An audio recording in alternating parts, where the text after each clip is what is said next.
Israel শুক্রবার ভোরে তাদের দীর্ঘদিনের প্রতিপক্ষ ইরানের সবচেয়ে বড় বিমান হামলা চালায়।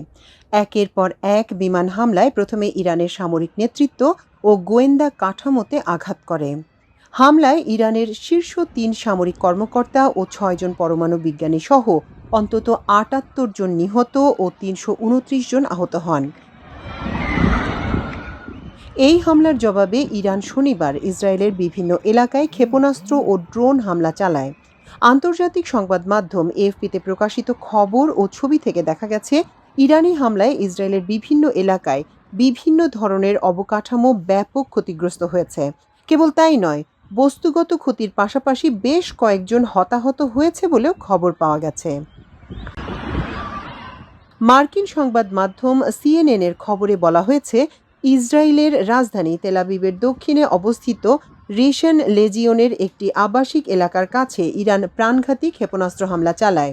জাতীয় জরুরি সেবা সংস্থা ম্যাজেন ডেভিড অ্যাডাম জানিয়েছে, তাদের কর্মীরা ঘটনাস্থলে পৌঁছে একাধিক ভবনের ব্যাপক ধ্বংসস্তূপ দেখতে পান।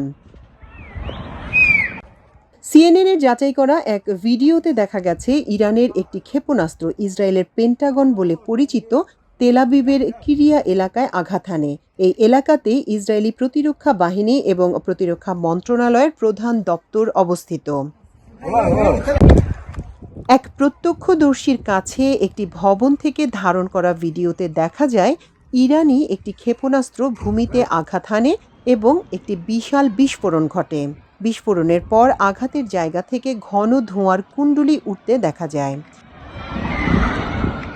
তেল আবিবের পূর্বে অবস্থিত শহর রামাত গানেও ইরানি হামলার খবর পাওয়া গেছে। ইরানি হামলায় একাধিক ভবন ক্ষতিগ্রস্ত হয়েছে, এমনটাই দেখা গেছে বার্তা সংস্থা এপির তোলা ছবি থেকে। তেল আবিবেও ইরানি হামলায় অনেকগুলো আবাসিক ভবন ধ্বংস বা ক্ষতিগ্রস্ত হয়েছে। এছাড়া ইসরায়েলের মধ্যাঞ্চলে উপকূলীয় শহর নেতানিয়াও ইরানি হামলায় ক্ষতিগ্রস্ত হয়। ইসরায়েলে হামলা অব্যাহত থাকবে বলে দাবি করেছেন ইরানের সামরিক বাহিনীর এক জ্যেষ্ঠ কর্মকর্তা। নাম প্রকাশে অনিচ্ছুক ওই কর্মকর্তার বরাতে ইরানের রাষ্ট্রীয় বার্তা সংস্থা ফার্স জানিয়েছে, গত রাতের সীমিত পদক্ষেপের মধ্যেই এই সংঘাত শেষ হবে না। আগ্রাসনকারীদের জন্য এই হামলা হবে যন্ত্রণাদায়ক ও অনুশোচনামূলক। ইরান আগামীতে এই অঞ্চলের মার্কিন ঘাঁটিগুলোতেও পাল্টা হামলা চালাবে। ইসরায়েলি কর্তৃপক্ষ জানিয়েছে, ইরানি হামলায় অন্তত ৩ জন নিহত হয়েছে, আহত হয়েছে ১৫০ শতাধিক। আহতদের বেশিরভাগই শেবা, ইচিলভ, বেইলিনসন, উলফসন, কাপালান এবং সামির হাসপাতালে চিকিৎসা নিয়েছে। মাল্টিমিডিয়া ডেস্ক, আমার দেশ।